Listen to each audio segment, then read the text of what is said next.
সনাতন ধর্মাবলম্বীদের অন্যতম ধর্মীয় উৎসব শ্রী শ্রী জগন্নাথ দেবের রথযাত্রা শুক্রবার অনুষ্ঠিত হবে। আগামী 5 জুলাই উল্টো রথযাত্রার মধ্য দিয়ে শেষ হবে এই উৎসব। রথযাত্রা উপলক্ষে সারা দেশের বিভিন্ন মন্দিরে নানা অনুষ্ঠানের আয়োজন করা হয়েছে।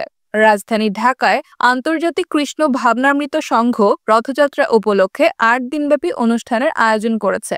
শুক্রবার বিকেল 3টায় রাজধানীর স্বামীবাগ ইস্কন মন্দির থেকে প্রধান রথযাত্রা শুরু হয়ে বিভিন্ন সড়ক প্রদক্ষিণ করে ঢাকেশ্বরী মন্দিরে গিয়ে শেষ হবে। এ সময় রথযাত্রায় যেসব সড়ক ব্যবহৃত হবে, সাধারণ যানবাহনগুলোকে সেসব সড়ক এড়িয়ে চলার পরামর্শ দিয়েছে ঢাকা মেট্রোপলিটন পুলিশ।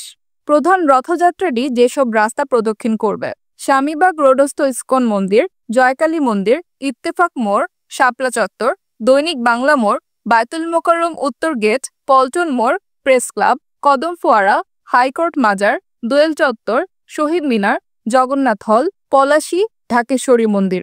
রথযাত্রা উপলক্ষে এই সময়ে এসব সড়কে চলাচলকৃত যানবাহন সমূহকে বিকল্প রাস্তা ব্যবহার করার জন্য ডিএমপির পক্ষ থেকে অনুরোধ করা হয়েছে। উল্টো রথযাত্রা আগামী 5 জুলাই বিকেল 3টায় ঢাকেশ্বরী মন্দির হতে শুরু হয়ে একই রোড দিয়ে বিভিন্ন সড়ক প্রদক্ষিণ করে স্বামীবাগ ইস্কন মন্দিরে এসে শেষ হবে। সেদিনও এসব সড়কের পরিবর্তে বিকল্প সড়কে যানবাহন চলাচলের অনুরোধ জানিয়েছে DMP media and public relations বিভাগ।